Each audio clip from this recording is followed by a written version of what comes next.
नमस्कार। राजकीय महाविद्यालय झाडोल के YouTube चैनल पर आपका स्वागत है। आज हम द्वितीय वर्ष भूगोल के द्वितीय प्रश्न पत्र आर्थिक भूगोल में अध्याय आर्थिक क्रियाओं के बारे में विस्तार से अध्ययन करेंगे। जैसा कि आप सबको पता है, मनुष्य एक सामाजिक प्राणी है।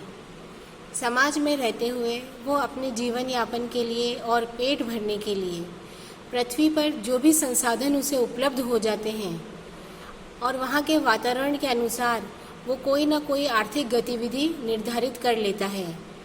इन आर्थिक गतिविधियों में वह पृथ्वी से प्राप्त इन संसाधनों का उपयोग करता है, अपने धन का उपयोग करके वस्तुओं का उत्पादन करता है और फिर इन वस्तुओं को अन्य दूसरे व्यक्तियों के साथ आपस में विनिमय करके अपनी उपयोग और आवश्यकताओं को पूरी करता है।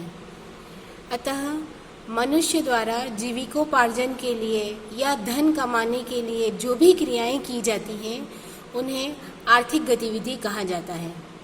ये आर्थिक गतिविधियां 4 प्रकार की होती हैं: प्राथमिक, द्वितीयक, तृतीयक और चतुर्थक गतिविधि।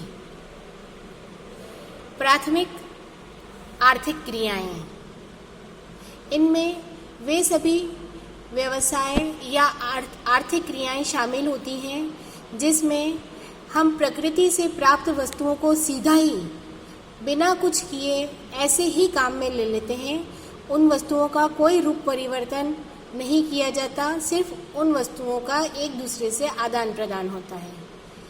इस कार्य में बहुत कम मात्रा में पूंजी की आवश्यकता रहती है, न ही किसी प्रकार का कारखाना, भवन आदि बनाया जाता है।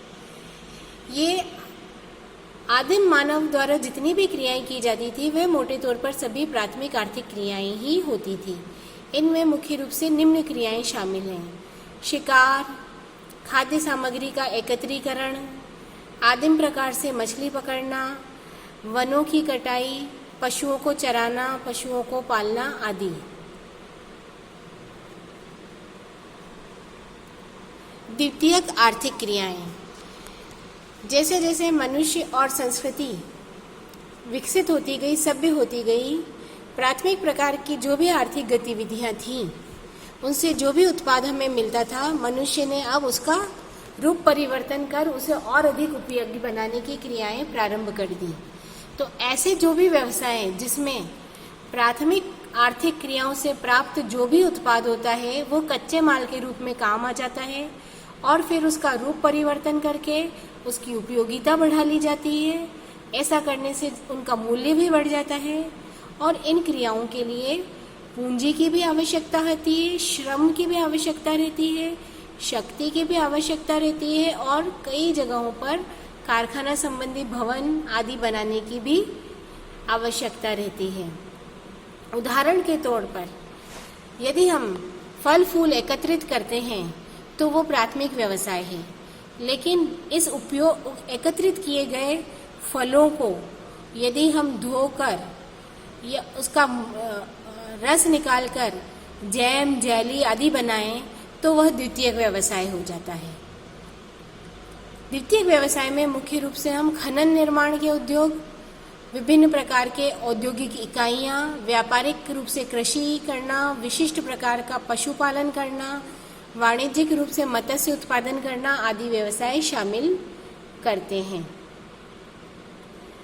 तृतीयक आर्थिक क्रियाएं, इस वर्ग में उन आर्थिक क्रियाओं को रखा जाता है जिसमें प्रथम और द्वितीयक आर्थिक क्रियाओं से जो भी उत्पाद प्राप्त होते हैं उसे दूर दूर तक परिवहित किया जाता है या पहुंचाया जाता है। फॉर एग्जाम्पल, विभिन्न प्रकार के परिवहन के साधन, व्यापार, बैंकिंग, संचार के माध्यम आदि आदि। चतुर्थक आर्थिक क्रियाएं, इस वर्ग में वे क्रियाएं शामिल होती हैं जो इन बाकी की 3 क्रियाओं के विकास और उनके बेहतर प्रबंधन से संबंधित होती है, जैसे कि विभिन्न प्रकार के अनुसंधान, शिक्षा, प्रशासन, सुरक्षा संबंधी कार्य आदि आदि।